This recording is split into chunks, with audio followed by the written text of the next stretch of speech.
Okay? Ayan. Okay, let me open the file. And let me just have a look on ano ba yung pag-aaralan natin dito. Uh, yeah, I haven't opened this for a while. Blah, blah, blah, blah, blah, blah, blah, blah, blah, blah, blah, blah, blah, blah. Okay, alam ko na kung ano yung topic natin. Okay, so let me begin. Chapter 5 or Module 5, we have program control structure or conditional control structure. And why do we want to study a control structure in terms of programming? It's because we wanted our programs to decide for us. Because that's the reason why we wanted to program things, right? Gusto natin na for the program that we have created, okay, to alleviate us from the task and help us to decide fast, okay, what are we going to do next or what would be the appropriate output. Kasi kung panay formula-formula lang yan and wala tayong decisions na ginagawa when we are programming something, eh di parang wala na rin sana tayong AI ngayon. There's no need for machine learning, deep learning, which requires a series or branches of decisions to come up with an answer, 'di ba? Lahat na lang tungkol sa pag-calculate. And so, edi ginamit na lang natin siyang calculator, 'di ba? So that's how important it is, no? When we are talking about decision making in terms of creating our programs. And medyo magbabago na yung programming techniques natin at this point in time. It's because we have to use a lot of different types of control structures that C++ programming language can offer. And once you have learned this, no, it's actually the same with the different platforms that you will be encountering in Python, JavaScript, no, and other programming languages that you will encounter. And for our objectives, we would identify the application and limitations of the different conditional statement kasi may mga particular purpose yung mga yan, no? And implement conditional control structures in solving problems created in C++. Okay? So, what are these program control structures? So flow of control refers to the order in which a program statements are executed. Remember when we are working with our flowchart, meron lang tayong start, 'di ba? And then we try to initialize something, and then we perform some input and output, then we try to compute, no? And afterwards display the output and we now end our program. That's how we do it most of the time. Okay? And during the last part of our laboratory activities na ginagawa, doon lang pumasok yung mga diamond, okay? Na ginagawa natin. Okay? And the normal flow of control for all program is sequential. Ito yung sinasabi natin. This is the normal flow which we are reading from top to bottom. And any algorithm can be built using combination of the four standardized flow of control structures. So we have the sequential, then we have selection is used to select which statements are performed next based on a condition. We have repetition. Okay, you wanted to repeat some certain steps in your program. And you have invocation, which is used to invoke a sequence of instructions using a single statements. And ito naman yung tinatawag na function calls. Function calls, ito yung, for example, yung math functions na ginagamit ninyo doon sa mga nakaraang programming task natin. Like yung mga POW, ayan, 'di ba? Nag-i-include kayo ng mga math.h or C Math, no? Ulitin ko yung math.h, yan yung C style of programming and C Math is C++. Okay? Ngayon, class, as what I've said during your lecture, pag lumabas ang question, okay, sa sa mga test ninyo dahil math.h ang nakalagay sa PowerPoint. Okay? Math.h ang pipiliin ninyo or math, hindi si math. Okay? So, yun. Kasi yun yung nakalagay sa lecture natin eh. Okay? Pero actually class, meron isa pang hindi na nailagay dito, no? In terms of program control structures. And that is basically class what we call parallelism. But it's an advanced, no? An advanced structure, parallelism. And this is in connection with the hardwares that we have nowadays. It is, alam nyo naman, no, na ang mga processor natin class is multi-core processors, 'di ba? Mga 8 core, 12 core, ganyan, 'di ba? And when you try to execute something na sequential, selection, repetition, and invocation, you can actually do them in parallel. Kasi because of the multi-core processors that we have nowadays. Pero nagsisimula pa lang tayo mag-program. Okay? On your third year, meron kayong subject na distributed programming and parallel computing. So, doon nyo ma-encounter ang ibang style of programming techniques na tinatawag, no, when we are dealing with parallelism. So moving forward, no? So alam na natin ang mga control structures that we could have, and most of the time ginamit nating sequential. We will be studying selection, repetition and invocation, no? Hanggang finals. Okay? And when we are talking about condition statements class, no? It is important for us to determine or remember the relational operators that are actually being used when we are programming things. Okay? Ito yung less than, greater than, less than or equal, greater than or equal to. And you have to remember, no, na when you are using double equal, you are performing the equality comparison. Kaya class, nung una pa lang, sinasanay ko na kayo to differentiate a single equal, which is used for assignment operation, nag-a-assign ka ng value. And pag double equal, you are comparing naman. Okay? Kasi you have to distinguish which is which. 'Di ba? Kahit sa programming language natin. Ano bang ginagawa mo? Nag-a-assign ba? O nagko-compare? So pag dalawang equal sign, you are comparing. And of course, you can negate, which is you wanted to check also if it's not equal to, no?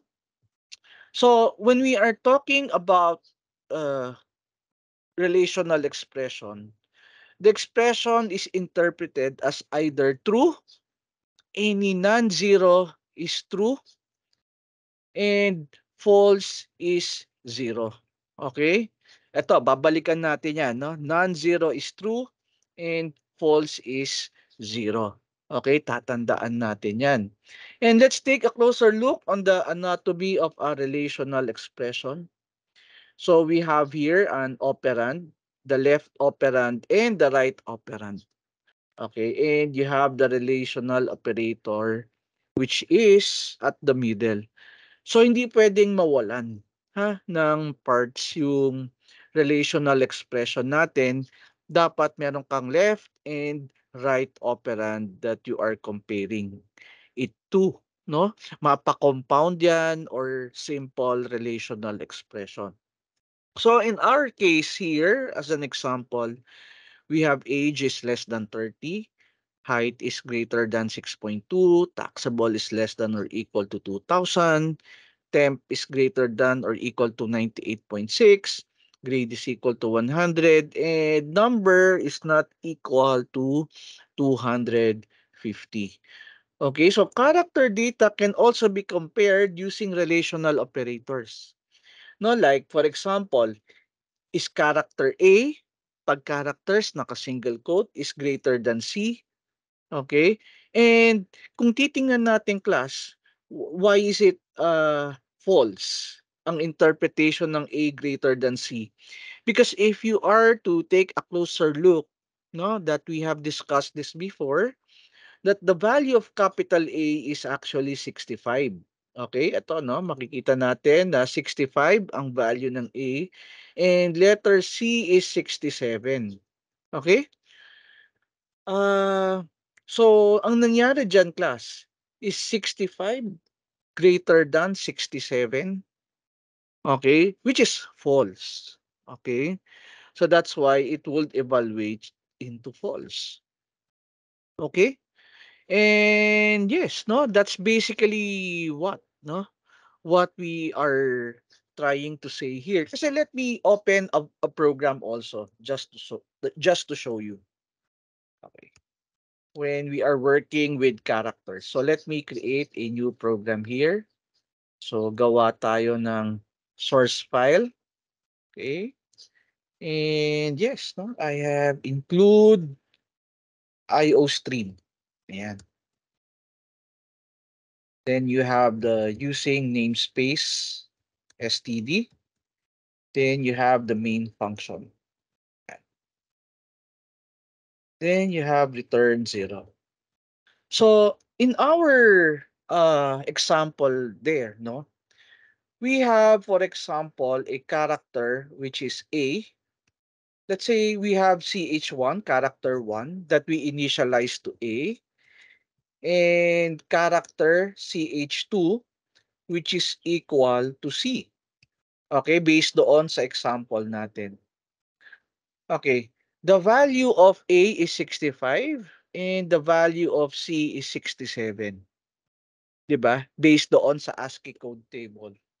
Kaya kung titingnan natin class, what you can do here is, you can actually use them, no? Because they are whole numbers also, remember? And take a closer look, no? I'll be printing out the sum. Ay, kumatalan. Okay. Let me show you something. Ayan. Let me run the program here. Let me just test it somewhere.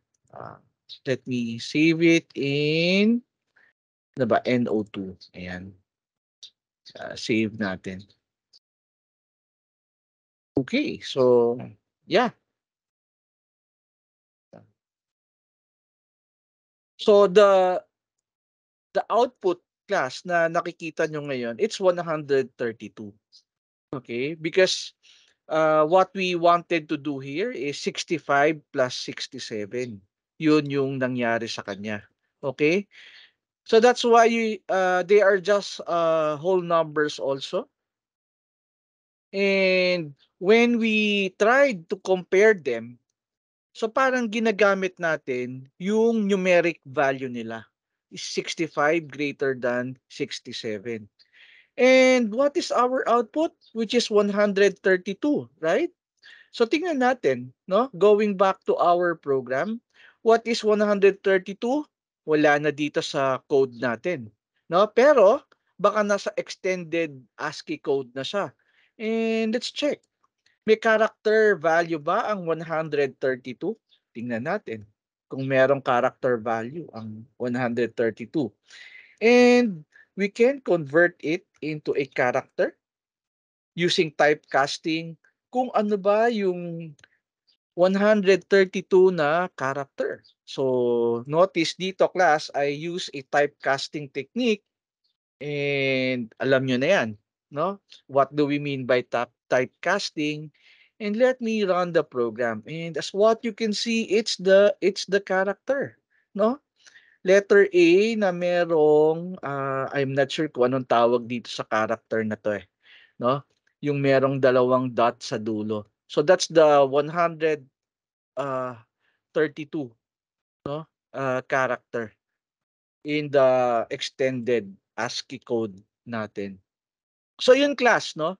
That's why when we are referring to character data, okay, character data can also be compared using relational operators. And it is compared lexicographically. Kasi kita nyo, is small a equal to a, it's false.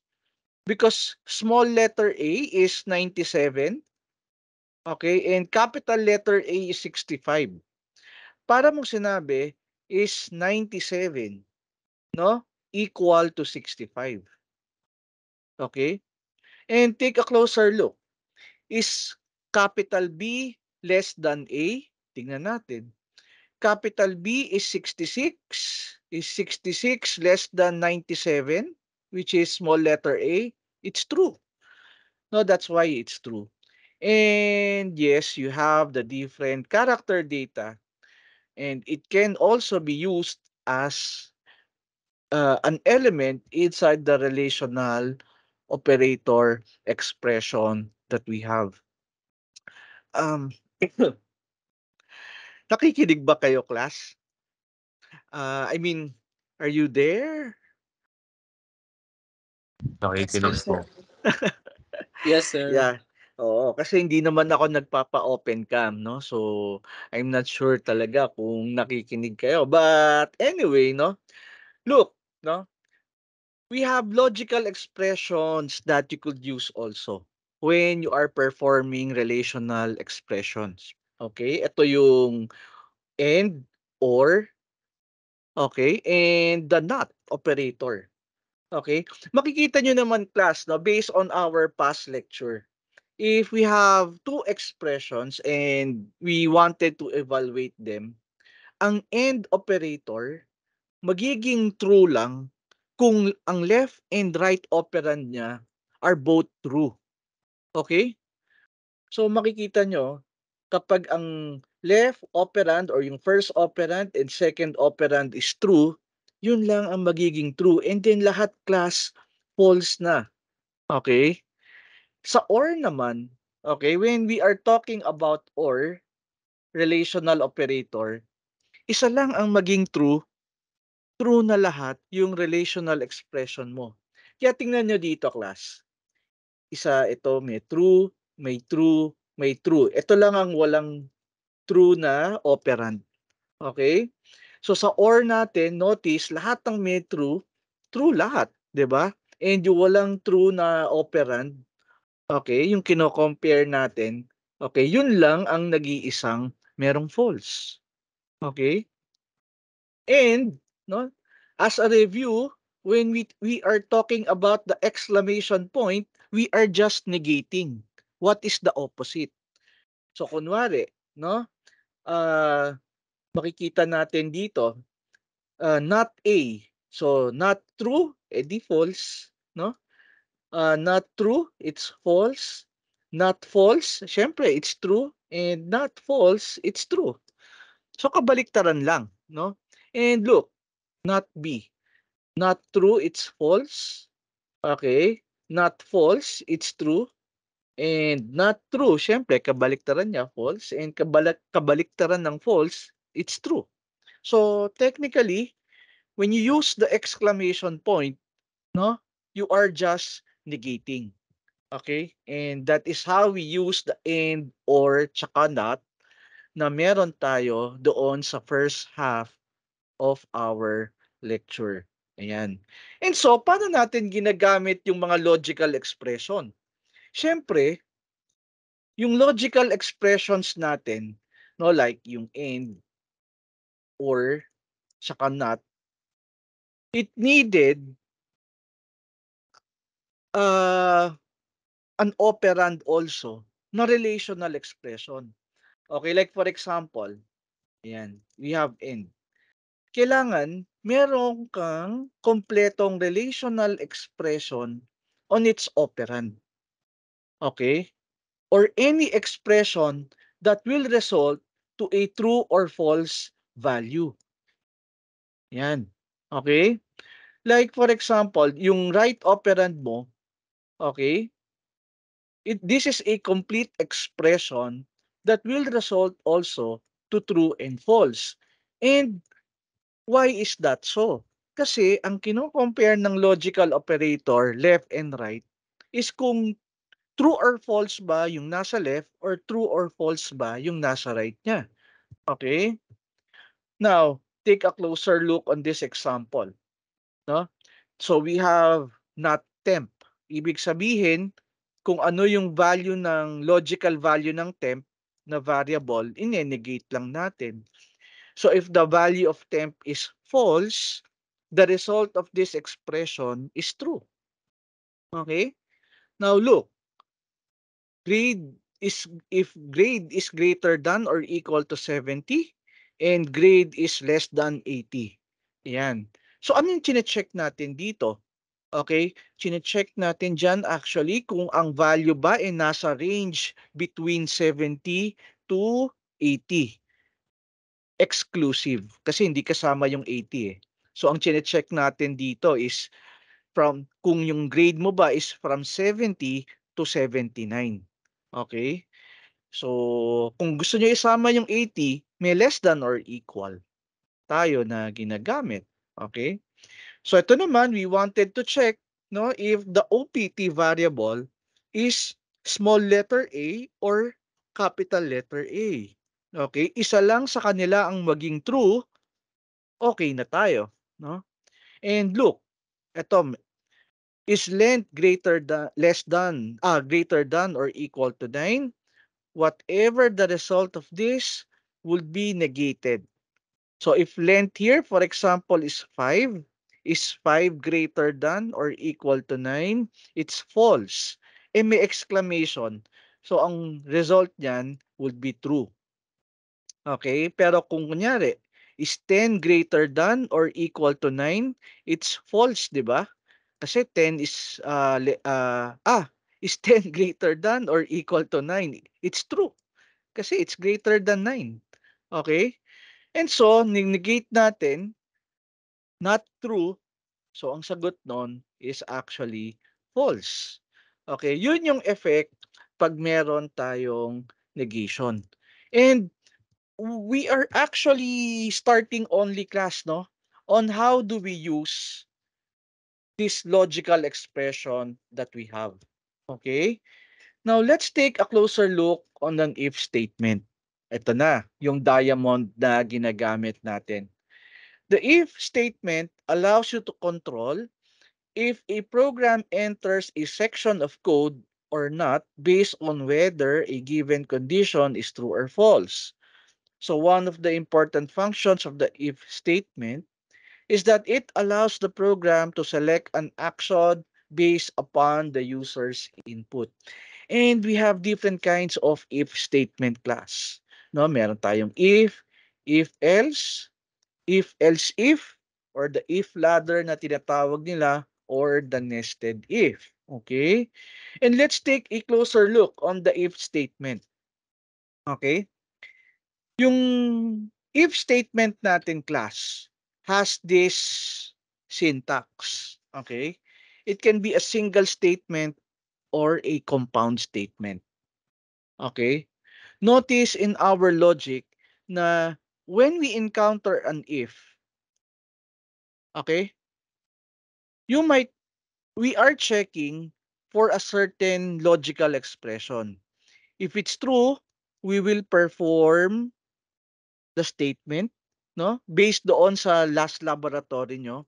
And if it's false, okay, we will skip the statement part that is related to the true expression and then continue with the rest of the program. Ngayon, para maintindihan nyo class itong diagram na to, let's take a closer look on this example. Okay? Sabi natin, class, na ang if statement, ginagamit yan, okay, to check on something, to check a particular expression. Okay? So, syempre, anything that is basically, what do you call this, true ang evaluation ng condition natin. Okay? Let's print out true. Ayan. In our case here, we use the true keyword. Okay? So that's a keyword that you can use to explicitly say that the expression is true. And take a closer look. True. Okay? The output is true. Okay? So let me print out another one here. See out. Tapos end of program. Ayan. So tatandaan nyo, class, when you have an if statement, okay, using a braces here is optional. Kung sino yung pinaka statement sa ilalim ng if, yun lang yung gagawin niya.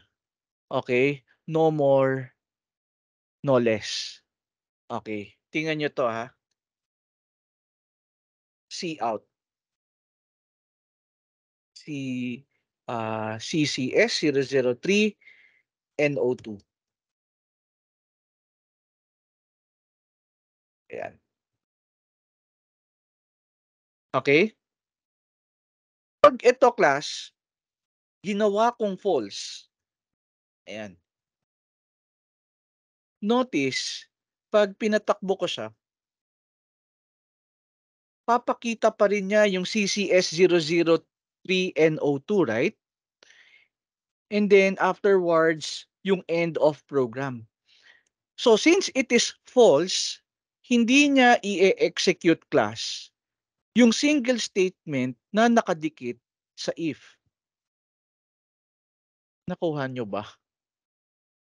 Na ang kapartner lang talaga ng if natin, yung single statement na nasa ilalim niya. So kahit ba sabihin natin na ilinya pa natin yung second statement na nasa ilalim ng if, hindi na siya part ng if. Okay? So yung single statement lang niya. And why do I wanted to show you this one? Bakit may true or false tayong nakalagay dyan? Kasi, class, sometimes you have a data type called Boolean. Okay? And in a Boolean variable, ang nilalagay mo dito is only the value of true or false. And ginagamit natin yan when we are working with an if statement. Okay? So, yan, no? That's why you have a bool data type in C++. And as what you can see, no, na we are actually printing out CCS003 N2 NO2 kahit false na. Okay?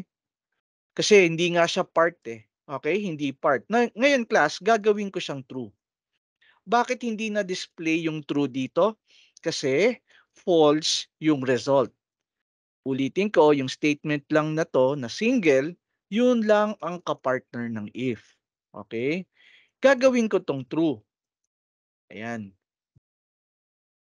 So, what do you think will be the output? Anyone? Ano ang magiging output natin? You can use your audio para mabilis. No? Do it mentally. Yes. Mr. Palo. Yung nasa line 10 po, sir. Yung nasa line 10, yes. Okay. So let us try to work on our program and run it. So tama, no? And since the condition is true, the statement true is printed, and as well as CCS003 NO2 tsaka end of program.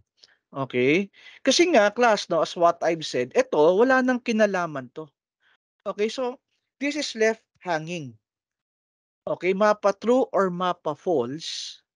Okay, magdi-display at magdi-display yan. Actually, nilinya lang kasi siya natin dito, no? Parang physically na nilagay lang natin siya sa loob ng if. Pero technically, it's not a part. Okay? Ganyan ang nangyari dyan. Cout, CCS00, NO2, end of program. So, mapa true or false, actually, mapiprint yung NO2 natin. Okay?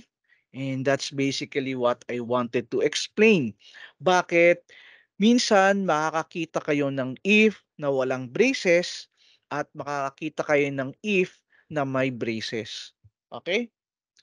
Ngayon, ginagamit ang braces class sa if you want a set of statement that is related to that condition.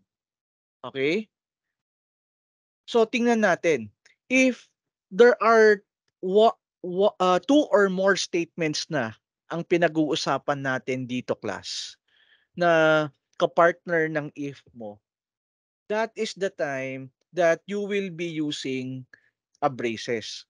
Kaya ako, class, no, mapa-isa o mapa-dalawa, I make sure na merong braces para hindi ko nakakalimutan kasi additional braces would save you a lot of time in debugging your program. And alam nyo kung bakit, no? Kakahanap nyo ng problema, okay?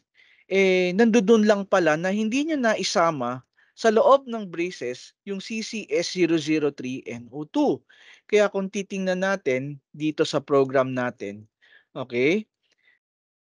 Ito, alam na natin na we wanted to make sure na both of these statements are related to the condition. Kaya tayo gumagamit ng braces. Kasi meron tayong multiple statements na nakadikit doon sa condition natin. Kaya tingnan nyo gagawin kong false ito. Okay, gagawin kong false. Ayan. See, since it is false, end of program na lang ang dinisplay niya.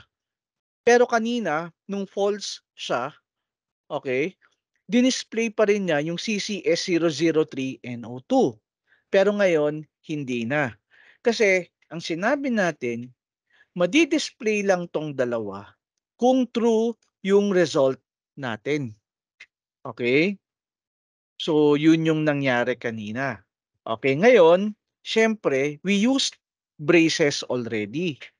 So that's why, no, na we will only execute this both statement if the condition is true.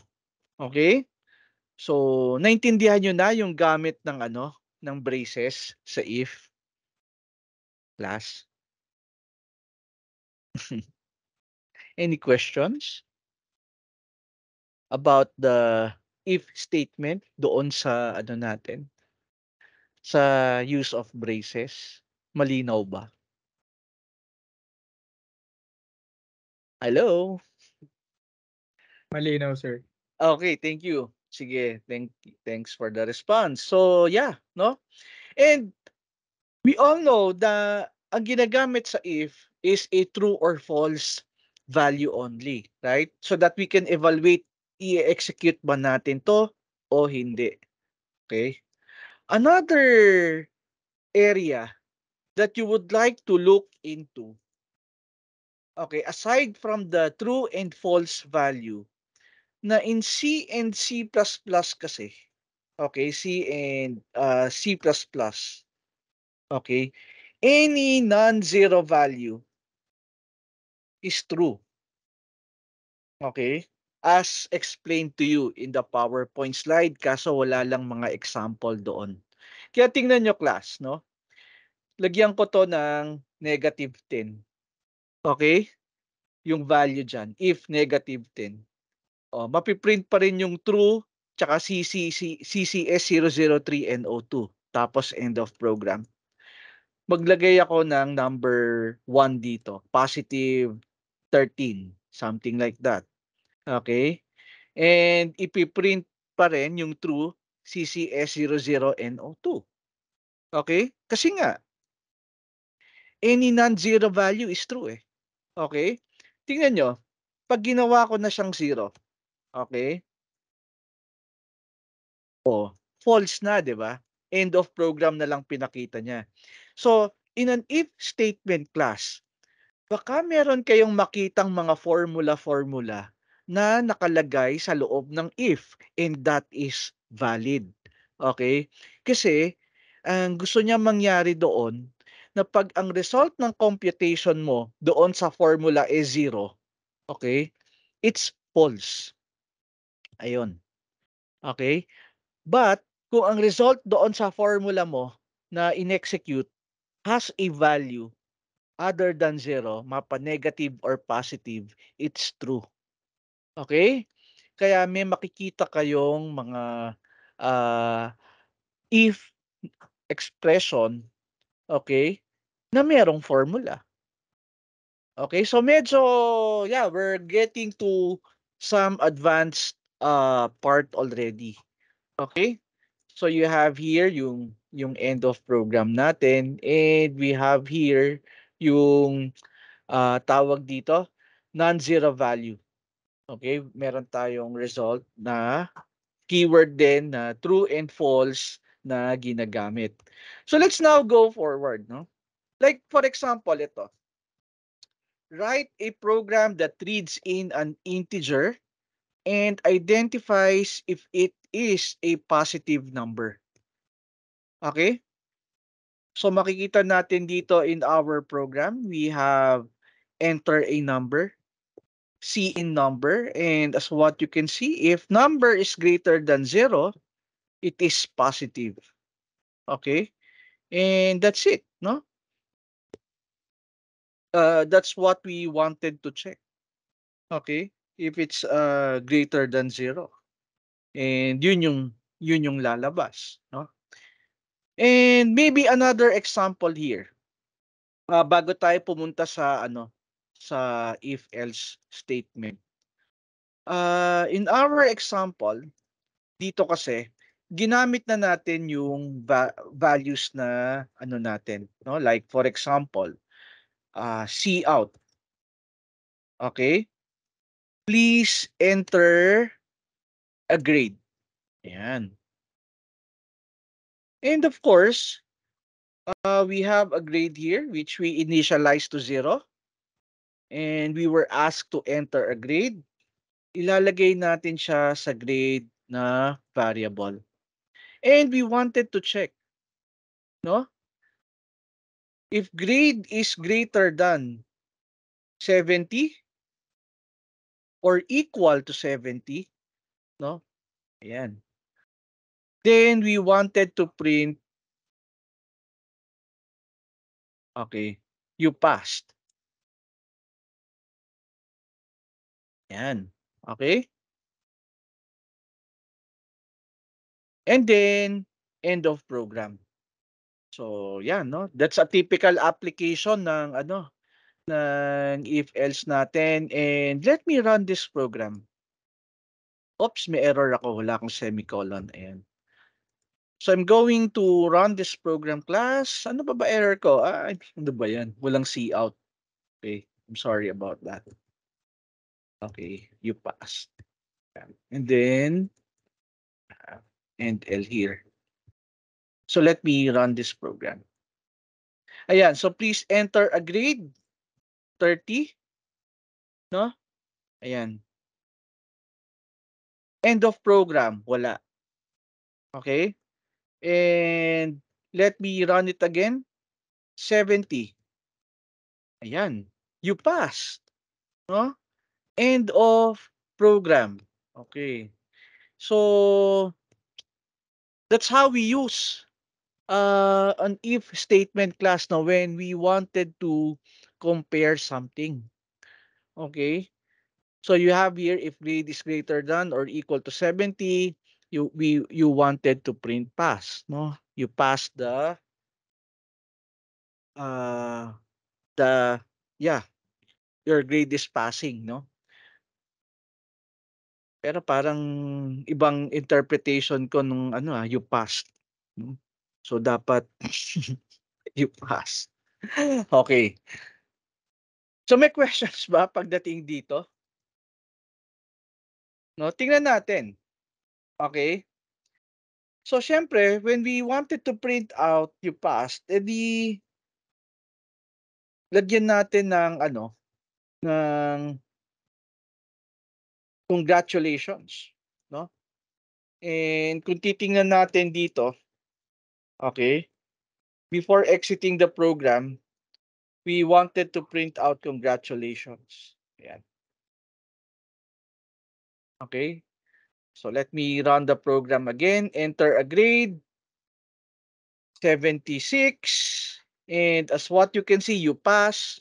And congratulations, end of program. Okay? So ang execution natin, pag when this is true, congratulations, end of program. Tingnan naman natin kung anong mangyayari. Okay? Let's say for example 65. Pag prines natin yung enter, it says congratulations pa rin, no? And we have end of program. So we have to look at that some simple pitfalls na nangyayari. It's because when this is false, of course, hindi na na-execute, right? Pero afterwards, look, no? This will be printed. Kaya that's why we have to print it here. Ayan. You pass and congratulations. And let me run the program again. Ayun. So please enter a grade, 79. You pass and congratulations and then end of program. Pag bababa naman sa 70, I entered 60, end of program yung nakalagay natin. Okay? That's the end of program. So wala nang congratulations and we did it right. Okay? So naintindihan niyo yung simple use ng if statement natin dito sa scenario na to, class. Yung if statement natin. Do you have any questions ba? Anyone? Sir, paano po pag ano, kapag Ba? below po dun sa 70, paano po paglalagay ng ano, you fail? Okay. So, yan, I'm actually expecting that question, no? And we wanted to put failing mark dito, no? Sabihin na natin na syempre it's false. You wanted to, print out something like wag naman you failed. Uh, something like you need to study more. Yan. To have a passing mark, no? Ayan. And then meron tayong end L. Okay? And let's check. If I'm going to run the program and I entered 60, 'di ba? O di tama, no? You need to study more to have a passing mark. It's because we were not able to achieve printing out these two statements kasi naka-braces siya and they are related to greater than or equal to 70, nag-false nga lang kasi our grade is 60, kaya dumiretso na siya dito. So nagawa naman natin yung gusto natin. It's just that magkakaroon lang tayo ng konting bugs dito sa ganitong paraan. Okay? So in our case here, kasi pag nilagay natin 70, which is a passing mark, tingnan nyo kung anong mangyayari. You pass, congratulations, you need to more to have a passing mark. Okay? So, ang nangyari, when this was true, this has been executed. Okay? In other words, after this is executed, syempre, yung flow of sequence ng program natin, dito na siya papunta. Na you need to study more to have a passing mark. So it has been displayed already and end of program. So yun ang naging problema sa part na to. And that's why, class, dito na papasok yung if-else statement. Na you might want to branch, okay? You might want to branch your if statement into two paths, okay? Or two roadways papunta doon sa logic mo. Actually, itong pinakita dito, this is not an if-else statement, no? Ang nangyari, dito sa if statement natin, ganito siya. Okay? So that's why pag-enter natin sa if statement, if grade is tawag dito, greater than or equal to 70, we printed pass, no? And afterwards, when we printed pass, dito, meron tayong printf, I mean cout, congratulations dito. Tapos you have the end part here. Ayan. Okay? So ganyan ang nangyari, no? Pag if statement natin. Ngayon, kahit nag-false ito, okay, this is the true part, no? Kahit nag-false ito, doon pa rin tayo papunta sa congratulations natin, 'di ba? And what we wanted to do next is we wanted to have another branch for the false statement. Yun ang gamit nun, no? Para ma-separate mo yung path nila. Because otherwise, ang mangyayari sa program natin class, okay, much like this one, okay, pag nag-true ito, walang path yung false. Kaya dito pa rin siya papunta. Okay? So that's why yun na yung gamit ng else. And it's the same thing. Since isang statement lang yung nasa else natin, okay, yun lang yung kapartner niya. Dahil wala tayong braces. Okay? Same rule that is applied. Okay? Kaya may makikita kayong code na ganyan. This would make it right. So, in this program, enter a grade, 60. Sasabihin niya, you need to study more to have a passing mark. And then, you'll have an end of program. Ayan. Okay? And then, tingnan nyo, ipapasa natin siya, no? Gagawin natin siyang 70. So, 78. Ayan, you passed. Congratulations. And end of program.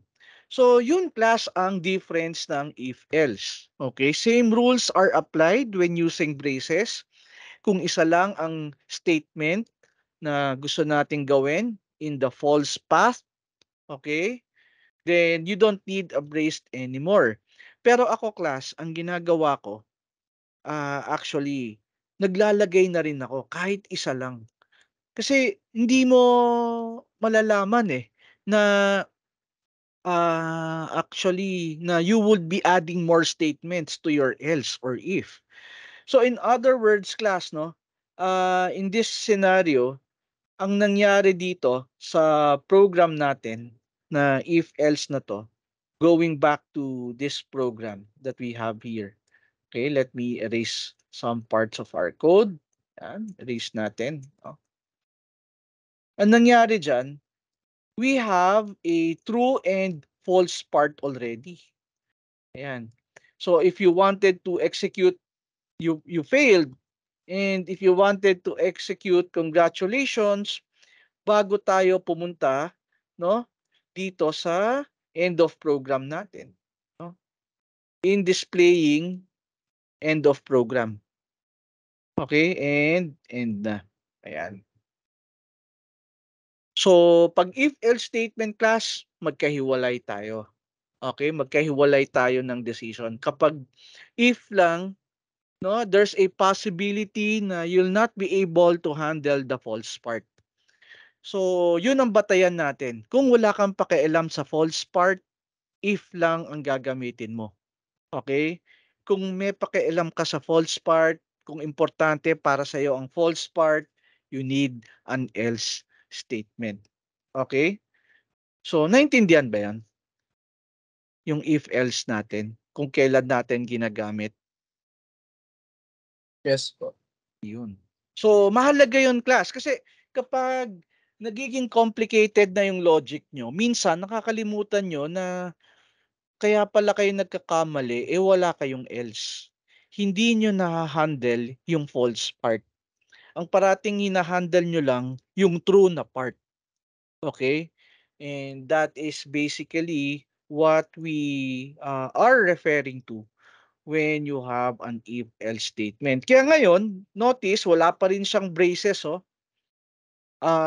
You have here, enter a number, it's a non-negative integer, and then it's a negative integer, no? Sa example natin, may true and false part. Ayan. So for example, ito, no? Write a program that accepts an integer and determine whether the input is an odd or even integer. So syempre, in our case here, we will just be using the modulo operator, no? If we want to divide it by 2. Kaya notice, no? Ito yung sinasabi ko kanina na take a closer look. Whatever the result of this formula or mathematical expression would result to a number, right? So nilalagay na rin natin yan. So if modulus 2 is equal to 0, syempre walang remainder, it is even.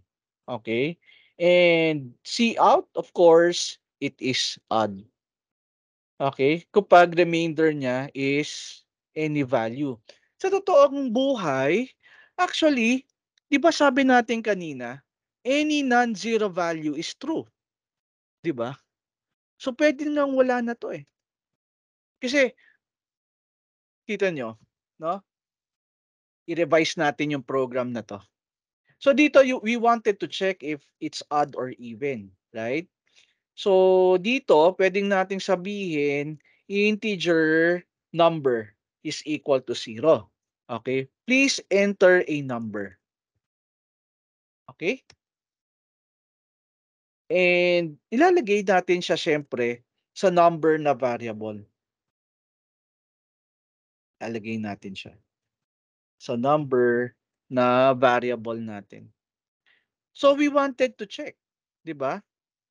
We wanted to check if number modulos 2. Okay? So that we wanted to know if it's odd or even, right? Tama ba? So, ganyan ang ginawa natin. Okay? Tapos, sabi natin na, ano yun? Any non-zero is true. Pag even, the result is 0. Tama ba? Di ba kunyari, is 2 modulus 2, 0, right? Is 2 modulus, is 4 modulus 2, 0 pa rin. And if that is the case, paano natin siya mapiprint, no? Kung parating 0 ang lumalabas, okay? Number is even. Okay? Kung false parati ang lumalabas, paano natin siya i-display doon sa screen? Kasi 0 is always false. And non-zero, yun lang siya magiging true. Okay? So, ang lalabas dito, baliktad. Right? Kasi kapag may remainder, it's a non-zero value. So, that is true. So, lalabas, number is even. Any idea? Anong pwede natin gawin? Anyone? Baliktarin na lang, ano? Baliktarin natin yung output. 'Di ba? So, ibig sabihin, kapag merong remainder, it's a non-zero value, it's odd, it's even. 'Di ba? Pwedeng ganyan. So let me run the program. Did you get what I did? I-run ko ha. Okay. Enter a number 1. Tama, number is odd. Okay. Enter a number which is 12. Number is even. Oh, did you get the idea? Anong ginawa ko? Class? Kahit wala na yung equal, di ba? Kasi sabi natin, in C and C++, any non-zero value is true. And in our case here, kapag merong value yung modulo, okay, it's an odd number. Any non-zero is true. That's why print niya yung odd. Naintindihan ba? Kahit wala na yung equal to zero, magagawa pa rin natin based doon sa rule of expression na any non-zero value is true and a zero value is always false. Plus, naintindihan ba yung ginawa Naiintindihan natin? po. Okay, sige. Ngayon, siyempre, sir, nasanay talaga kami, no? Na kahit namang saang logic, na yung else part kasi, yan yung false. And yung if is true. Okay? So, sir, pwede man natin gawin talagang even tsaka odd. Kasi alam natin na pag true is even. Pag equal to zero, pwede. But, i-negate mo din yung logic mo. So, ibig sabihin, okay, so, whatever the result of that, okay, i-negate mo with an exclamation mark. Yan. So, is number, kunyari, 2 ang in-enter natin, is 2% 2, 2 modulus 2, anong value niya? What is the remainder? 0. 'Di ba? Anong ibig sabihin ng 0 sa C++? False. Okay? And in-negate natin, not false, it's true. Kaya pasok yan. Okay?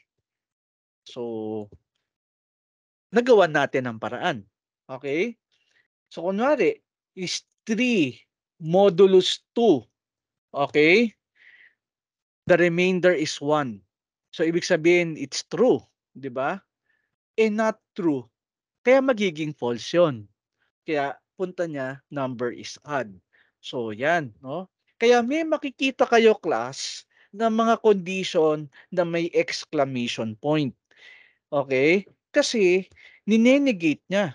No? Na lahat ng true kasi, okay, na nasa if. Tapos yung else talaga is false.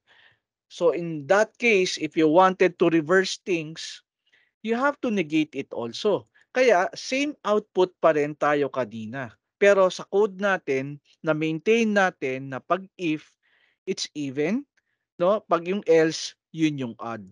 Okay, so pag 30, nilagay natin, the number is even, end of program. And you wanted to run this again, let's say 11, number is odd, end of program. And yun yung magic ng exclamation point, which is negation. Malaki ang gamit niyan. Hindi dahil sa gusto natin mag-negate, but when we deal with our code, no, the flow of our logic is always, no, by convention, yung if natin, nandoon yung pinaka true value of execution natin, and then yung false natin, yung else.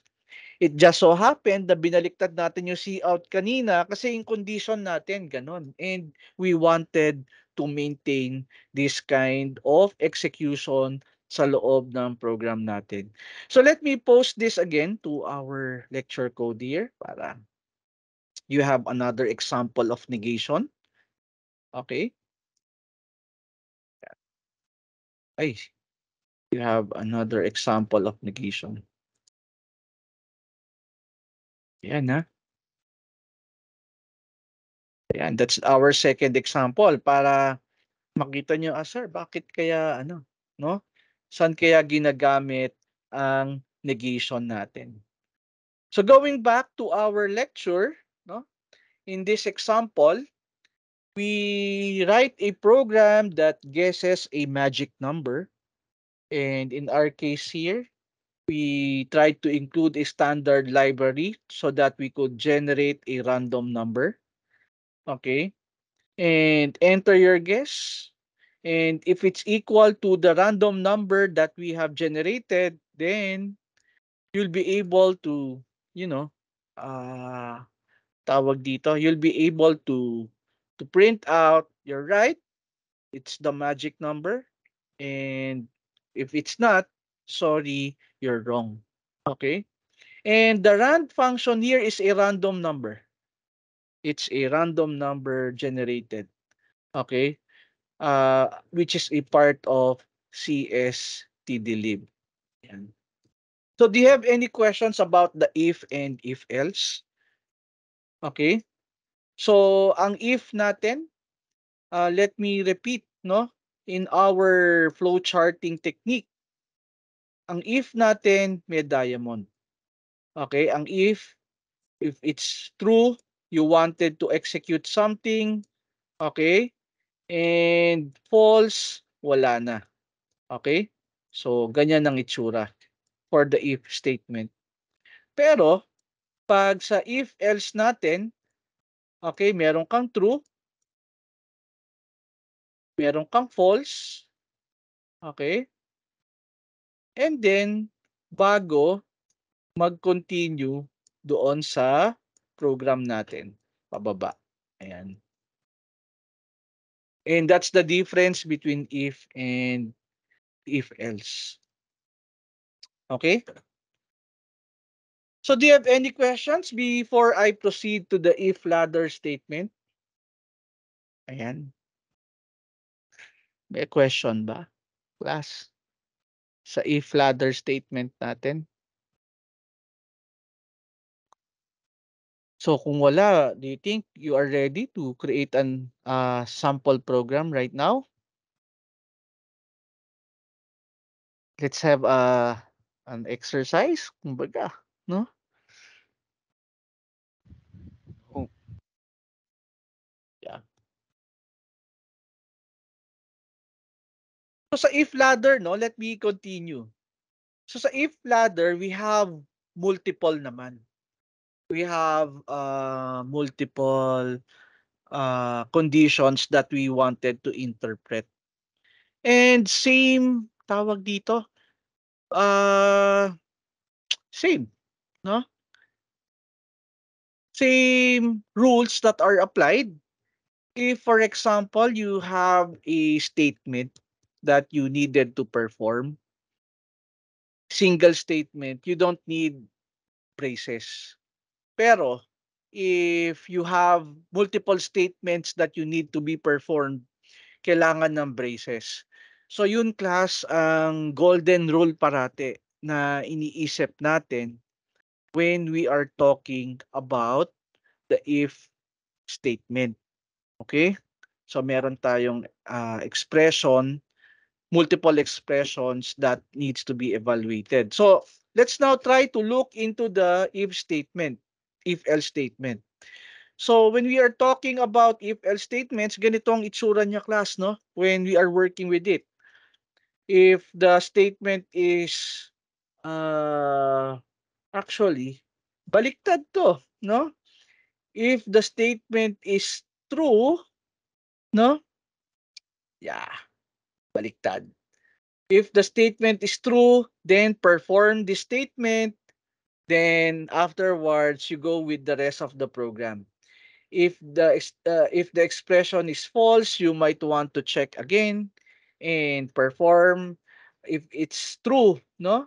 This is true, then you perform this statement. So mali yung PowerPoint slide natin, ha? Hindi ganyan ang if else if statement natin. So tingnan natin class, saan ginagamit yung if else if statement natin para mas maintindihan natin. Okay. So supposing we wanted to check, we wanted to, you know, to check or convert numeric value into a worded uh, value, no? Yun yung gustong target natin. Kunyari, pag in-enter natin number 1 na number, ipiprint niya, okay, number 1. Okay? So, let's try that, no? Para makita natin yung ano, yung gamit ng if else if. Actually,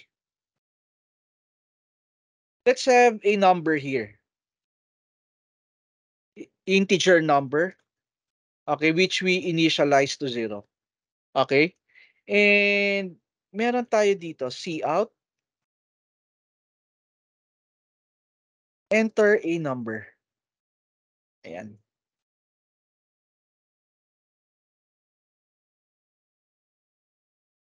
And then, syempre, wag na natin lagyan ng endl dito para hindi siya bumaba. Then, cin, number. Ayan. So, we wanted to check, di ba? If number is equal to 1, okay, sabihin natin 0, edi sabihin natin, if we will do it traditionally, cout 0. Okay? Nakuha nyo yung idea, class? Ayan. If number is equal to 1, sabihin natin hanggang 3 lang ang gusto nating i-detect. 1. Okay? Yan. Numbers equal to 0, numbers equal to 1. Ano pa yung susunod? I-copy and paste natin. Okay. Numbers equal to 2, edi 2. And, hindi. This is 3 na pala. 3. And, lagay tayo dito. Numbers equal to 2. Yan. Ayan. Tapos, any other number, okay? Any other number, which is basically if greater than 3. Okay? Then, we will be printing out not, I'm not sure. Kasi, ang pinandetect lang natin, 1, 2, 3. Okay? So, yun yung ginawa nating program. Yan, and L. Yan. Okay. And so, what we have here is cout, no? End of program. Yan. So, yung una nating natutunan, class, na if, pwede na yun eh. Sa totoo lang. If we wanted to detect what the worded equivalent of a specific number ang in-enter natin, kung 0, 1, 2, o 3. Yun lang yung alam ng program natin, 0, 1, 2, 3. Kaya any number greater than 3, we do not know. Okay? So let's now try to test our program. Okay. Enter a number, 1.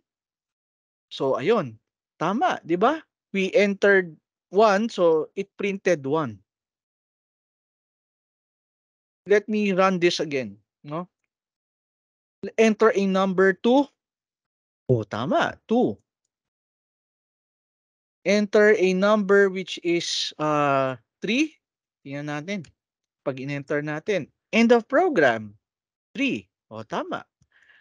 Pero pag in-enter natin, no, 4,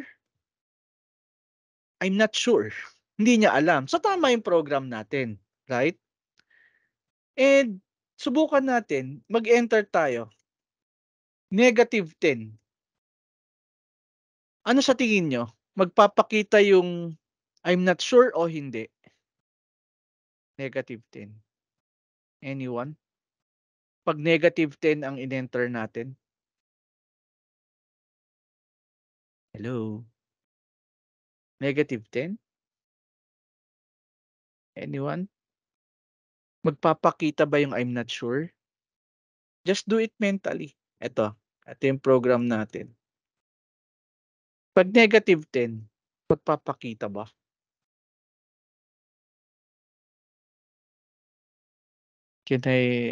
Anyone?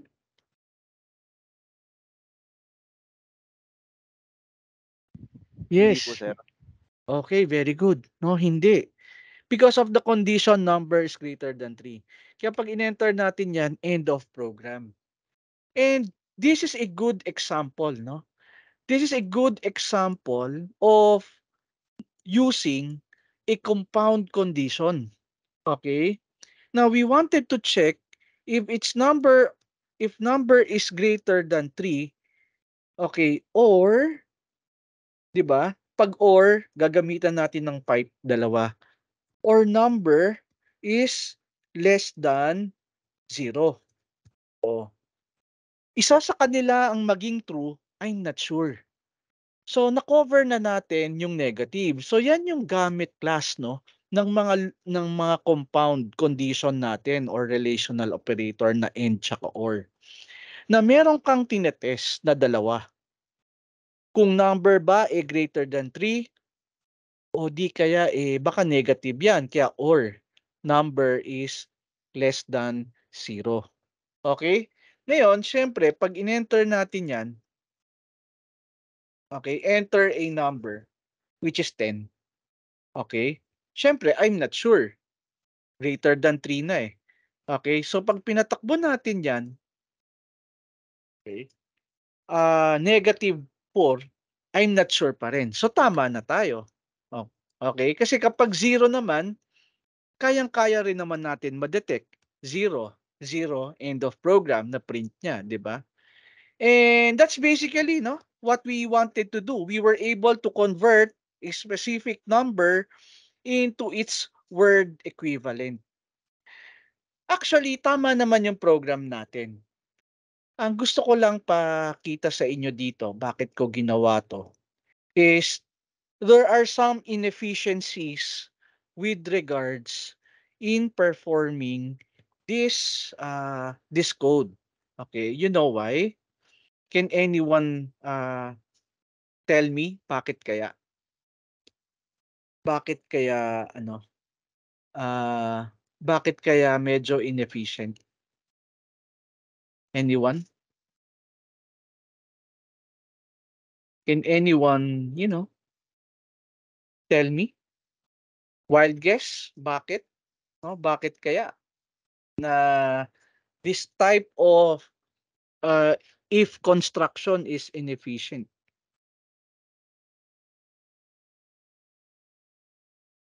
Masyado pong mahaba. Okay, masyadong mahaba. Okay, tingnan natin. Minsan, well, tama naman. Sa physical code, pag mahaba siya, no? Ang tendency na nakikita natin sa execution niya mahaba din, but not at all times. Okay? Pero malapit na yung sagot mo doon eh. Medyo mahaba. May kinalaman din yan doon.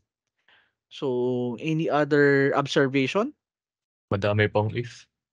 Madaming if. Pag ginamit natin if else if, madami din naman. Kasi wala tayong choice eh. Dahil kailangan natin ma-detect yung 0, 1, 2, tsaka 3. Kaya iisa-isahin mo talaga. Kaya pag kinonvert natin yan into other operations, in kahit ganun pa rin, marami pa rin if. So merong connection pa rin yung sinabi mo doon sa tanong natin. No? Sir Wild, yes po, meron ako. Yes. Ano kaya? Sir, connected po dun sa mahaba siya. Sir, pwede po ba siya na kunyari if sa loob po ng parenthesis is yung number is equals to parang 0 tapos sir, either comma po ata or colon po yung gagamitin. Then dun po ilalagay. So, I'm not sure, no? Pero, baka sinasabi mo yung ternary operator. No? In a way, ganun pa rin kadami, no? Yung if na gagamitin natin. So, yeah, tungkol yung sinasabi kasi natin lahat tungkol sa haba ng code eh. And yes, Mr. Topacio. Sir World, guess lang po. Pero Yeah, oo. maybe mas efficient po gumamit ng case since isang value naman po yung kina-compare to multiple values po. Okay. So, since alam mo na yung case, mas efficient nga yung case, no? And actually, no, ah, what I wanted to point out here, class, no, kasi kayang-kaya naman natin gamitan ng if yung ganitong klaseng condition eh. Makokompleto pa rin naman natin yung requirement. Yung the number of steps, yes, Mr. Pinza. Anything you wanted to say? Meron ba? Sorry po, napindot. Napindot lang. Okay. So basically it's the number of steps it needed, no, for us to perform the program. Okay? Tingnan nyo mangyayari dito. So we entered a number 0, di ba? Dito sa program natin, number 0. Is number equal to 0? Of course, no? So that's why 0 will be printed because this is true, di ba? It will be printed. Ayan. So mapiprint siya 0. After nito, saan pupunta yung if? Kasi nandito na tayo eh. Na-print out na natin yung 0. Saan siya pupunta? Anyone? Second statement. Oh, very good. Dito siya pupunta. Check niya numbers equal to 1. False na. Dito siya pupunta. Numbers equal to 2. False na. Numbers equal to 3. False na. Did you get what I mean? Na kahit alam mo na yung sagot, tinatapos pa din niya yung program. Yan, no? So, in a way, class, no? Kahit alam na natin gumamit ng mga condition, something like that, no? We have to be aware also of what is happening inside, no, doon sa program natin. Kasi nakuha mo na yung sagot eh. Why do you need? Why do you need to proceed to the other, no? To the other sections of the code? Okay? Sayang lang yung CPU na gagamitin mo dito, nakuha mo na na-print out mo na to eh. Okay? Bakit kailangan pa dumaan dito? Bakit kailangan pa dumaan dito? Kaya nagkaroon ng iba't ibang constructs ng if statement. Okay? Hindi dahil sa, alam mo yon, gusto lang din natin ihiwalay yung true and false. Okay? So let us now try to change the program. Okay? Ito yung first evolution natin. Yung susunod, kung let's say for example, no, hindi siya 0, so malamang, okay, we wanted to check kung number is equal to 1. Ayan. Okay? So we wanted to check kung number is equal to 1. Hindi pa rin. Naglagay tayo ng false part. Di ba gusto natin hiwalay yung true and false? Okay. So dito, we wanted to check kung number is equal to 2. Ayan. Ayan. Kung hindi pa rin, ilagay tayo dito, no? Else. We wanted to check if number is equal to 3.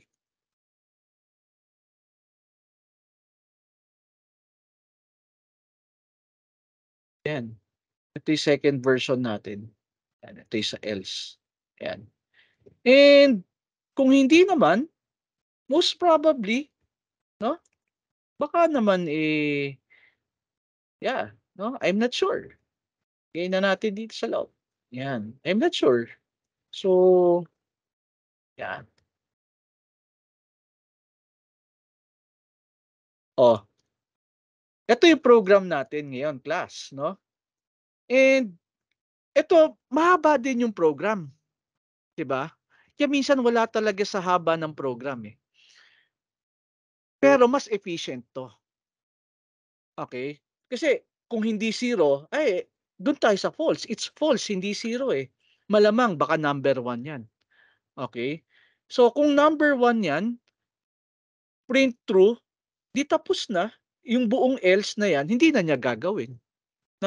Nakuha niyo 'yun? Yung buong else na part, kita niyo yung range ng else natin na red, ayan, oh. 'Pag tumama ka na sa number 1 pa lang, yung false part, yung buong false, hindi na niya i-execute. Did you get that? Diretso na siya sa end of program natin, dito. Hindi katulad nung kanina, tumama pa lang sa 1, check pa niya kung 2, check pa niya kung 3. Ito hindi, eh. Kasi may false part ka 'pag, tawag dito, kapag true na yung number mo which is equal to 1, hindi ka na dediretso dito sa number 2, 3, and so on and so forth. Diretso ka na dito sa baba, end of program. Okay? Kaya if I'll be running this program, we would arrive on the same output. Okay? So 10, I'm not sure. End of program. Ganun pa rin, 'di ba? Yung output natin. O, tingnan natin. 3. End of program. 3. Okay? So, did you get what I mean? Teka, let me draw this on Microsoft Paint para mas maintindihan nyo. Yan. Okay. So, looking at this class, no, dito sa ano natin, sa bagong code natin, we have this code already, no? Ang sinasabi ko, let's say for example, we entered the value of 0, no? Doon sa number natin. Okay, looking at our code here, no? Is 0 equal to 0? So, this will be printed, right? Okay, pag na-print yan, class, itong buong else na part na to, this one, hanggang dito, hindi na niya papansinin yan. Automatic, doon na siya sa end of program. Kasi yan yung else na part, eh. Papasok lang siya sa else na part kung hindi 0. Hindi katulad kanina, yung program natin kanina. Yung program natin kanina, pag print ng 0, check niya kung number 1 din, number 2, number 3. Diba? Yun yung nangyari kanina. Ito, wala na, eh. Okay? So, ginamitan natin ng if-else na tinatawag. Yung may false na part. So, kunwari, in-enter natin 1. Okay? So, is numbers equal to 0? False. Okay? So, in-execute na niya. Dito naman susunod, 2. Okay? Is number equal to 1? Yes. Print out natin yung 1. Pero look, yung buong else na to, hindi na niya gagawin. Okay? Kasi yan yung buong else, eh. Gagawin niya lang yan pag hindi number 1. Did you get the idea, class? Bakit mas mabilis yung program natin kesa sa nauna? Meron tayong ini-ignore na part. Okay? And yun yung gamit ng else, class, no? You are ignoring something, a bulk of them, to make your program even faster. Ayan. So, Mr. Topacio, yes. Sir, may tanong po ako. Mm-mm. Sir, kung yung kunwari po yung pangalawang condition tama, tapos yung pangatlo rin po tama, bale ma-ignore pa rin po yung pangatlo? Yung alin? Sir, pag kunwari po sir, yung kunyari, condition po, na una tama rin po, ganun po. pag una tama, makikita mo, yung buong else dito, hindi na ma-execute. Yung sa Kahit una, po ha? tama, sir, hindi na rin po niya ma-check, sir. Yung alin, kahit, yung iba hindi Tama na. po. Oo, Okay po, sir. hindi na niya papansinin. Oo, kasi etong buo na to, else, etong buo na yan, wala na, eh. Nalaglag na. Yung true lang ang pinapansin niya kapag if else, 'di ba? Naalala nyo? Oo. So, that's why, no? Na kahit mahaba siya, actually nga parang mas mahaba pa nga to dun sa una dahil sa braces, eh, no? Mas mabilis naman, no? And that's what we meant here. Pero class, worst case scenario, kunyari 10 yung in-enter ko kanina, talagang titingnan niya isa-isa yan hanggang makaabot siya dito. Worst case scenario yon, na ang mangyayari sa kanya parang kanina. Okay? Yung parang unang version natin. Pero at least, Sa worst case scenario lang mangyayari. Hindi every time. Constant kasi yung isa eh. So, in data structures and algorithms na pag-aaralan nyo, yan yung tinatawag na runtime analysis. Eh wala naman tayong ganun. Pero pinapakita ko lang sa inyo bakit. And so, since nakita nyo na yung if tsaka if-else version na ginawa natin, kung ganito rin lang yung version bago ko palitan, no? I-paste ko ulit no? So mas efficient 'yan. Ngayon, kung ganito na rin lang class, no? Yung situation natin na meron kang nested if. Ito na yung nested if else statement eh. Okay? And nakikita mo ganito na yung pattern. That's the time that you will be using the if ladder statement, yung if else if. This is also known sa pseudocode natin, no? Dito if ladder, tapos sa pseudocode natin ang tawag if else if. Ito yung sa pseudocode class sa yung pinag-aralan natin. If else if, doon ka nagagamit para hindi maging ganito yung itsura. So tingnan nyo gagawin ko. Okay? Ganun din yung behavior nun. Okay. Else, kung ano yung if nyo sa loob. So, else if number is equal to 1.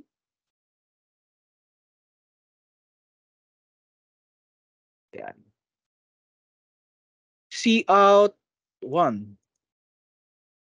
Else if number is equal to 2.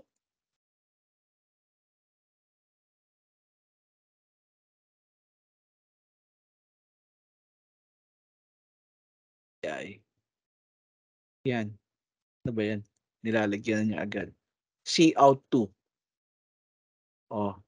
Else if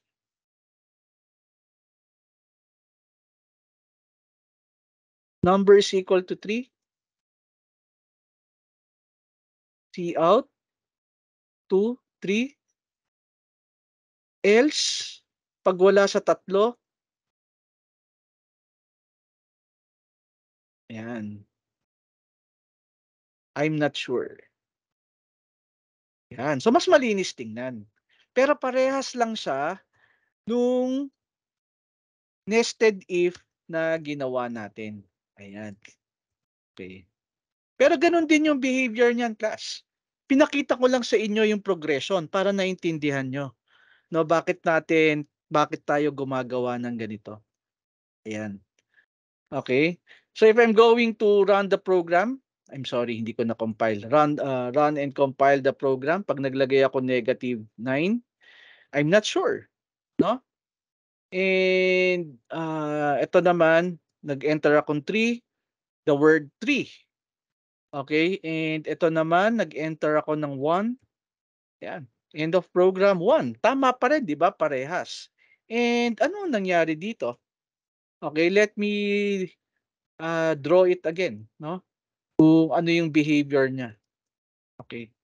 So if this is our program class, no? Yan. Okay. Parang if else kanina na let's say for example, I entered the value of 1. Okay? Sa number. Unang execution ko dito, is number equal to 0? False. Is number equal to 1? True. Labas na ng program after ma-print yung 1. Hindi na niya papansinin yung ibang else if. Parang kanina. So, kung ang kanina ganun ang behavior, nakikita nyo, yung kada else ninyo, you are performing something. You have multiple selections that you need to perform. Okay? You can use an else if statement. Okay? So, kunwari, number 0 yung in-enter ko. Oh, is number equal to 0? True. Right? So, pag na-print to, exit na doon sa program. Kaya look, worst case scenario, -1 ang in-enter ko. So, is -1 equal to 0? Hindi. Is -1 equal to 1? Hindi. -2 equal to 2? Hindi. -1 equal to 3? Hindi. So, kung lahat hindi, Okay, notice wala ng condition dito. Pag wala akong makita kung saan man kita kino-compare, that's the purpose of the else part. I'm not sure. Okay? So, in a way, mas mabilis siya kesa doon sa nauna. Pa rin natin. So, ito na yung pinaka-efficient. No? And why is that so? Kasi, we don't need to compare anymore yung number greater than 3 and number is less than 0. So, ang ibig sabihin, kung hindi ko nakita kung saan mang mga else if mo siya nilagay, sure ball ako, nandun yan sa else, kaya I'm not sure. Ayan. So, yon class, no? Pinakita ko lang dito yung progression natin hanggang makaabot tayo ng if, else, if.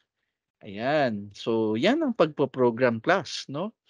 Medyo, alam niyo yun, medyo kailangan na nating tawag dito, i practice yung mga ganyang types of semantics, no? When we are working with our programs. Okay? So questions, no?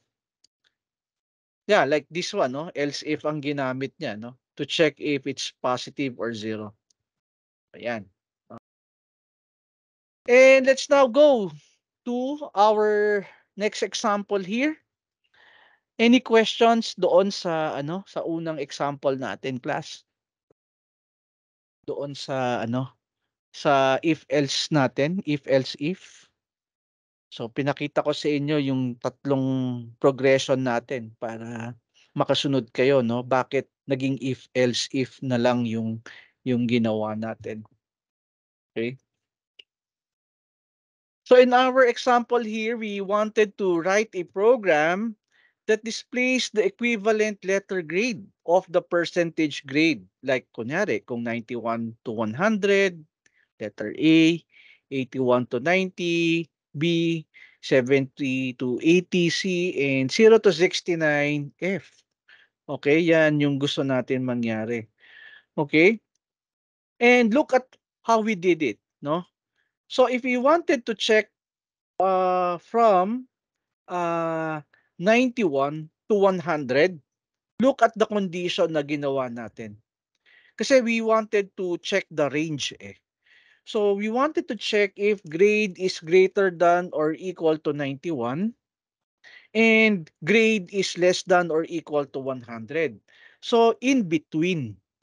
Okay? That's why gumamit tayo ng end na kailangan yung value greater than or equal to 91 or less than or equal to 100. And you can perform a range check already using the end keyword here. Kaya ganito ang mangyayari, no? Doon sa program natin. Enter grade. O, alam nyo na, ngayon, ano yung else if? Na pag dito pa lang, tumama, let grade is greater than or equal to 91 and less than or equal to 100. Okay, dito na ang punta niya. After printing out letter grade A. So same explanation lang din. Okay, what is important here, class? Ginamitan natin ng range. So ang end, ginagamit natin pag gusto natin meron tayong range na chine-check. Okay? And then we have a nested if statement also. And ano yung nested if statement natin? Ito, no? Ito mismo, yung example na binigay natin. This is a nested if statement. Look, after ng if nito, if this is false, sa loob ng else, may isa pa tayong if. Okay? Pag false pa rin, sa loob ng else, may isa pa tayong if. Pag false pa rin, nasa loob, may isa pa tayong if. And this is an example of a nested if statement, yung ginawa natin. And that is also possible. Now, class, you are not limited on this pattern. Ibig kong sabihin, okay, teka, let me have a label also here. Nested if. Para alam nyo na ito yung nested if. Sa totoo lang, yung sinasabing mga nested na yan, you can have a lot of combination. Kunwari, sa loob ng else if mo, may nested if ka pa. Okay? Pwede yon. Okay? Like for example, itong program natin dito, di ba if else if to? This is an if else if condition. And dito, no, ano ba? Siguro ang magandang lagay natin, ano bang magandang example ng ano, well, just for the purpose of having a multiple if statement, no, na pwede kang maglagay pa dito, no, na if number, okay, is greater than 0, yan, C out, greater than 0. Okay? Ito yung sinasabi ko, class, na hindi iisang combination lang ang pwede nyong gawin. Ang pwede mangyari, yung if else if nyo, yung else if nyo, may if sa loob. Pwede nga class dito eh. Kung may else if ka dyan, may isa ka pang else if na nakalagay dito. Pwede rin. No? So it's really up to your logic. No? Kaya nga meron tayong tinatawag na branching of logic. Okay? So ganyan ka-complicated class when your program gets complex also. Kaya kita nyo mangyayari dito, no? Na pag nag-enter ako ng 3, may in-execute pa siya sa loob. It's greater than 0. End of program. Look, no? Ayan, no? It executed yung greater than 0 sa loob ng else if. And that is a nested if inside else if. Kaya yung patterns na sinasabi dito sa nested if statement, yes, no, you can do a lot of combinations inside it, no? Like for example, doon sa magic number na sinasabi dito, which is a typical example, pag nag-false, hindi mo nahulaan yung magic number, no? May isa ka pang if statement sa loob na your guess is higher or your guess is lower, piniprint niya, no? Much like what we did, no? Yan. And ito naman, no? Write a program that finds the largest number among the 3 numbers using nested if statement. And what we have here, we have N1, N2, and N3. Enter 3 numbers. So if N1 is greater than N2, check muna natin if it's greater than N3 also. Kasi kung it's greater than N3, then the largest number, no? Okay, is N1. Pero let's say for example, no, this is false. Baka naman si N2 is greater than N3. O check natin, no? If N2 is greater than or equal to N3, then automatic it's N2. Pero otherwise, most probably, no, na si N3 na ang malaki, no? Pinakamalaking number. Kaya that's why nilagay natin dito, largest number is N3. Okay? So that's one example also of using an if statement. Okay? So ayan, no? And yes, do you have any questions before I proceed to the switch statement, class? Ito na yung last sa switch statement. Now, what you have to remember, class, no? When you are using switch statements, if you are using switch statements, you have to evaluate only whole numbers. Floating point is not supported, no, on a switch statement. Lahat whole numbers lang. Ano yung whole numbers natin? Mga int, mga character. Okay? But of course, there are programming languages na pwede na ang strings, no? Pero in C and C++, okay? It's only whole numbers or integral numbers ang pwede lang natin gamitin. So in our case here, if we wanted to convert this in a form of a switch statement, ganito mangyayari. Okay, so let me delete this program. Ayan. So, yung switch expression natin, the behavior of switch expression is much like an if-else if. Okay? Pag tumama na, i-ignore na lahat. Okay? Yun yung mangyayari doon. So in our case here, ano yung gusto mong i-evaluate? You wanted to evaluate the number. Okay?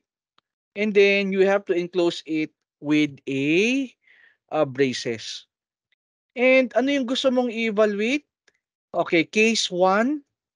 Okay, if you wanted case 1, if the value is 1, you would want to print 1. Yan. Okay? Now, you have to understand na for each cases na nilalagay nyo, dapat may break na keyword. Otherwise, explain ko mamaya. Case 2, C out. Okay. 2 and L. And then, do not forget the break.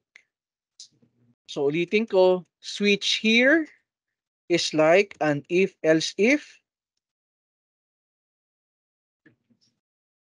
but for integral type of data types only. Walang floating point, no? Ayan. So we have case 3. Ayan, case 3. C out 3.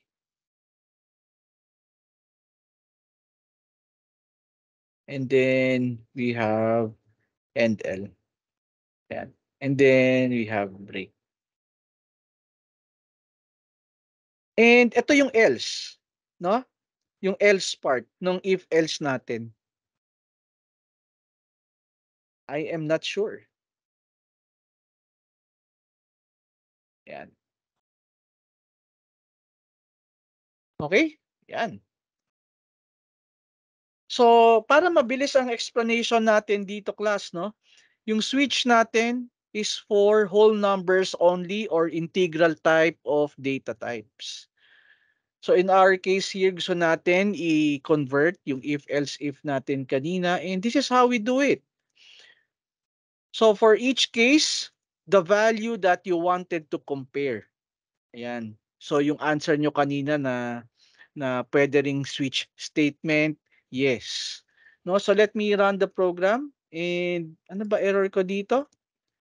I'm not sure. Ayan. And then you have NL. So let me run the program again. Ayan. Enter a number 1. Okay, di ba? 1, end of program.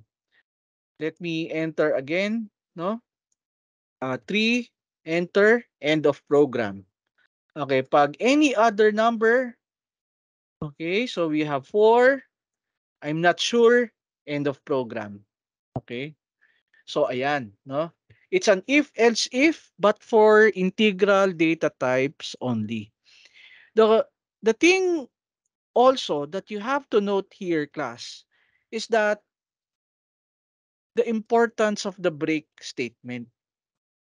Yun ang importante sa break. Kasi kung mawawala yung break, let's say for example, yan, nawala yung break, and I'll be running the program. Tapos I'll be entering 1. Okay? Pag enter ko dito, notice yung output niya, 1 and 2. Hindi tumitigil yung switch statement natin. And that is what you call a switch, no? Switch fall through. Nagkakaroon ka ng switch fall through. Okay, tingnan nyo, tanggalin ko dito hanggang break. Tanggalin ko itong break na to. So wala tayong break kahit isa. So ano sa tingin nyo ang output natin if we enter 1? Anyone? Ano magiging output pag if we entered 1? In this scenario?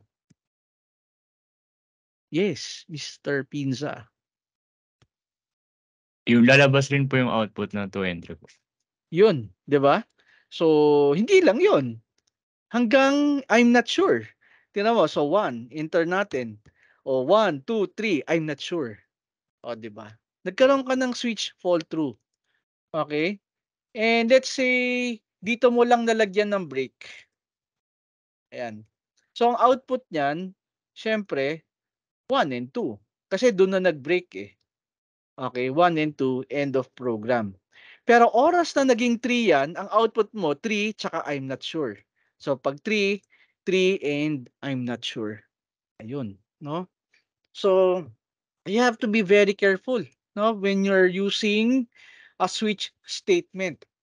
Kailangan natin ng break na keyword to avoid a switch fall through na nangyayari. Okay?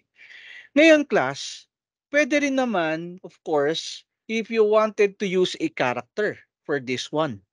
Okay? Kunwari, let me paste this code muna on our lecture here para additional example din. Okay, view HTML. Ayan. So let me just use ayan. And let me paste the code. Yun. So supposing class, saan ba ginagamit natin? No? Let's say, sir, bakit ganun?